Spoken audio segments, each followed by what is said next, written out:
भारत की सबसे प्राचीन व बहादुर रेजिमेंट में से एक चमार रेजिमेंट को पुनः बहाल करा जाए, ऐसा भी मेरा आपसे आग्रह है। 2 अप्रैल 2018 को SC/ST के बच्चों पे बहुत बड़े पैमाने पे मुकदमे लगे थे। वो हमारी लड़ाई सही थी, ये सुप्रीम कोर्ट ने माना और बाद में सरकार ने माना। वो मुकदमे तुरंत वापस होने चाहिए। इसलिए मेरा आग्रह है कि युवाओं के लिए कृपया समाप्त करें चंद्रशेखर। माननीय सभापति जी, मैं पहली बार बोल रहा हूं, आप कहेंगे मैं बैठ जाऊंगा, मैं आपकी बात, मैं संवैधानिक मर्यादा का पालन करूंगा, मगर हम तो माननीय सभापति जी सुन ही रहे हैं कि जितना देश दूसरों का ऐसा इतना हमारा भी है। हम मरने के लिए पैदा नहीं हुए, जो चाहता है हमारी हत्या कर देता है। मूछे रखने पे, घोड़ी पे बैठने पे, मटकी छूने पे हमारी हत्या हो रही है। क्या बदला है सर? 70 साल बाद भी दलित पिछड़े मुसलमानों पे हिंसा नहीं रुक रही है। सर मेरा आपसे संरक्षण के साथ ये आग्रह है कि इन घटनाओं को रोका जाए। और देश किसी की बपोती नहीं है, देश संविधान से चलता है सर, और संविधान से चलेगा। संविधान छेड़खानी बर्दाश्त नहीं। श्री चंद्रशेखर जी। माननीय सभापति जी, जय भीम। महामहिम राष्ट्रपति जी के अभिभाषण पर धन्यवाद प्रस्ताव पर बोलने को आपने मुझे अवसर दिया, इसके लिए मैं आपका आभारी हूं। सभापति महोदय, सर्वप्रथम मैं बहुजन समाज में जन्मे सभी संतों, गुरुओं, महान पुरुषों को नमन करता हूं, जिनमें महात्मा ज्योतिबा फूले, डॉक्टर बाबा साहब अम्बेडकर और माननीय काशीराम साहब को मैं याद भी करता हूं आज के दिन पर। साथ साथ नगीना की महान जनता और भीम आर्मी और हमारी पार्टी आज़ाद समाज पार्टी काशीराम के साथियों का भी धन्यवाद करता हूं। इसके बाद अपने कुल गुरु जगत गुरु सदगुरु रविदास जी महाराज को भी मैं नमन करता हूं, जिन्होंने दुनिया को लगभग 600 साल पहले बेगमपुरा शहर के रूप में दुनिया का सबसे महान लोकतांत्रिक दर्शन दिया। अध्यक्ष महोदय, माननीय सभापति जी, 14 अगस्त 1947 को ये देश अंग्रेजों के अधीन था। 15 अगस्त 1947 को हम लोग आज़ाद हुए। 16 अगस्त 1947 को देश आज़ादी में था, लेकिन धन धरती राजपाट में बंटवारा नहीं हुआ। जो साधन संसाधन थे उनमें बंटवारा सही रूप से ना होने के कारण एक बहुत बड़ी आबादी सुविधाओं से वंचित और सम्मान से वंचित रह गई। उनको सम्मान देने के लिए और अंतिम व्यक्ति तक सुविधाएं पहुंचे, इसके लिए लोकतंत्र की व्यवस्था हुई। लेकिन आज़ादी के 70 साल बाद भी हम कहाँ खड़े हैं, इस पर ये चिंता का विषय है। मैं मानता हूँ कि सामाजिक न्याय तभी होगा माननीय सभापति जी, जब जातीय जनगणना पूरी होगी और जातीय जनगणना कराई जाएगी, और साथ साथ संख्या के आधार पर आरक्षण जो है वंचित वर्गों का बढ़ाया जाएगा। उसके साथ साथ जब राष्ट्रपति जी अभिभाषण पर बात रख रही थी तो उन्होंने शहरी और ग्रामीण क्षेत्रों के विकास की बात कही और ये भी कहा कि दुनिया में सबसे उत्तम शहर हमारे यहाँ बने। लेकिन माननीय सभापति जी, 70% आबादी तो गाँव में निवास करती है, तो गाँव की आबादी के बारे में भी सोचना होगा कि उनका जीवन कैसे बदले। माननीय सभापति जी, उच्च शैक्षणिक संस्थानों में बहुजन समाज के जो छात्र हैं उनके साथ कास्ट एट्रोसिटी हो रही है, निरंतर उनकी हत्या हो रही है।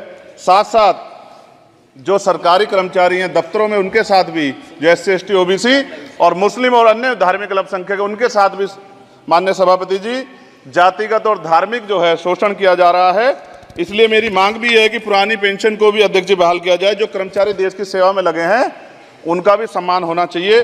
साथ साथ सभापति जी, भाजपा ने चुनावी लाभ के लिए सबका साथ सबका विकास के नारे दिए जो खोखले हैं, क्योंकि 10 साल में दलित पिछड़े आदिवासी मुस्लिम और अन्य धार्मिक अल्पसंख्यक जो अत्याचार हुए हैं वो किससे छिपे हुए नहीं हैं। ये गलत है, ये बंद होना चाहिए। सभापति महोदय जी, महामहिम राष्ट्रपति जी के अभिभाषण में निजी क्षेत्रों में SC/ST OBC को रिजर्वेशन देने का कोई उल्लेख नहीं हुआ है, जो कि आज चर्चा का विषय, क्योंकि 98% प्राइवेट सेक्टर है, 2% सरकारी सेक्टर है, तो 98% प्राइवेट सेक्टर में भी हमारी हिस्सेदारी की बात होनी चाहिए। माननीय सभापति जी, आशा कार्यकर्ताओं, आंगनबाड़ी वर्करों, भोजन माताओं के वेतन वृद्धि पे भी कोई उल्लेख नहीं हुआ है, वो भी अभी नंगे, उन पर भी सोचना पड़ेगा। माननीय सभापति जी, जिस क्षेत्र से मैं चुन के आऊँ नगीना से, वो बहुत पिछड़ा क्षेत्र है। उस क्षेत्र में कोई विशेष आर्थिक पैकेज नहीं दिया गया, रोजगार की सेवाएं नहीं है, नौजवान पलायन करता है। IIT, IIM, एम्स, केंद्रीय विद्यालय आदि शिक्षा में और चिकित्सा संस्थानों की स्थापना होनी चाहिए, जो कि नहीं है। और माननीय सभापति जी, मानसून सत्र आ गया है, मेरा क्षेत्र बाढ़ से बहुत प्रभावित है, इसलिए मैं आपसे आग्रह करूंगा कि वहां के लोगों को बाढ़ से निजात दिलाई जाए। माननीय सभापति जी, चीन हमें आंख दिखा रहा है और लगातार हमारे देश की सीमाओं में घुसपैठ कर रहा है, इसलिए अग्निवीर योजना को हटाकर पुनः सेना भर्ती शुरू की जाए। और साथ साथ भारत की सबसे प्राचीन व बहादुर रेजिमेंट में से एक चमार रेजिमेंट को पुनः बहाल करा जाए, ऐसा भी मेरा आपसे आग्रह है। माननीय सभापति जी, पिछले सारे प्रधानमंत्रियों ने मिलकर जितना कर्ज लिया है उससे दुगना कर्ज हमारे वर्तमान के प्रधानमंत्री जी ने लिया है। किसान अगर अपना कर्ज माफ कराने के लिए जाता है तो लाठी झेलनी पड़ती है, जबकि सरकार ने धन्ना सेठों का 15 लाख करोड़ रुपया माफ किया है। इस ओर हमें ध्यान देना पड़ेगा, हमारी आने वाली पीढ़ियों को ये कर्ज चुकाना पड़ेगा। माननीय सभापति महोदय जी, किसानों को एमएसपी की लीगल गारंटी तथा किसानों का कर्ज माफ होना चाहिए। साथ साथ 2 अप्रैल 2018 को SC/ST के बच्चों पे बहुत बड़े पैमाने पे मुकदमे लगे थे, वो हमारी लड़ाई सही थी, ये सुप्रीम कोर्ट ने माना और बाद में सरकार ने माना, वो मुकदमे तुरंत वापस होने चाहिए।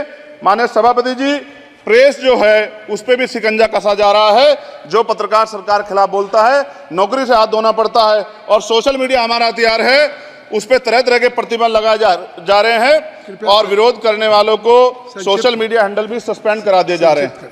साथ साथ सभापति जी, पेपर लीक और परीक्षाओं के कैंसिल होने से देश के नौजवानों का भविष्य खतरे में है। नीट, यूपी सिपाही भर्ती सभापति जी और 69,000 शिक्षक भर्ती में आरक्षण घोटाला हुआ है, कोई पूछने वाला नहीं, खून के आंसू रो रहे हैं बच्चे, बेरोजगारी का दंश युवा झेल रहे हैं।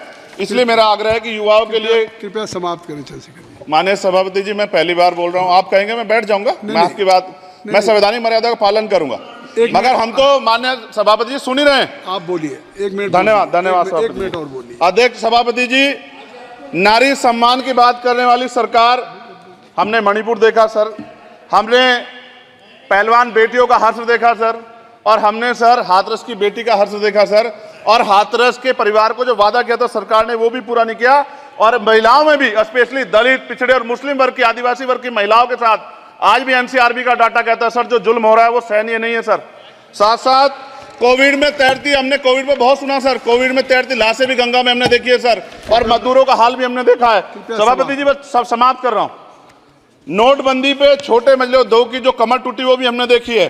सभापति जी, शैक्षणिक संस्थानों, विश्वविद्यालयों में, चिकित्सा संस्थानों में OBC ST के योग्य अभ्यर्थी को NFS करके जिस तरह निकाला जा रहा है, लेटरल एंट्री करके जिस तरह हमारे रास्ते बंद किए जा रहे, ये भी हम देख रहे हैं सभापति जी। साथ साथ मेरा ये कहना है सर, ये सबका इशू है कि प्राइवेट कर्मचारी सर और सरकारी भी कई जगह पे 8 से ज़्यादा घंटों से काम करते हैं, और उनको जो सर उचित वेतन भी नहीं मिलता, तो न्यूनतम वेतन 20,000 रुपये तय हो और 24 घंटे की ड्यूटी। उदाहरण के तौर पर यूपी पुलिस सर बहुत पूरा काम करते हैं वो लोग, वो राज्य के विषय हैं। आप सर मैं आपके राज्य सरकार के लिए भी आपके संज्ञान में डाल रहा हूँ विषय सर, पुलिस सब जगह है सर, लेकिन सवाल ये है सर, बहुत पसीना बातें हैं, 8 घंटे की ड्यूटी और वेतन विसंगति, बोर्डर स्कीम से उनको जो है बाहर किया जाए। माननीय सभापति जी, 1 मिनट चाहिए सभापति जी। राष्ट्रपति जी ने धर्म के बारे में बात की थी, राम मंदिर से पहले हमारे गुरुघर तुगलकाबाद का फैसला आया था राष्ट्रपति जी, वो सभापति जी अभी तक दिल्ली में स्थित सदगुरु रविदास जी महाराज का गुरुघर नहीं बना। साथ साथ सभापति जी, अपनी बात को खत्म करते हुए मैं आपसे कहना चाहता हूं कि जितना देश दूसरों का है सर, इतना हमारा भी है।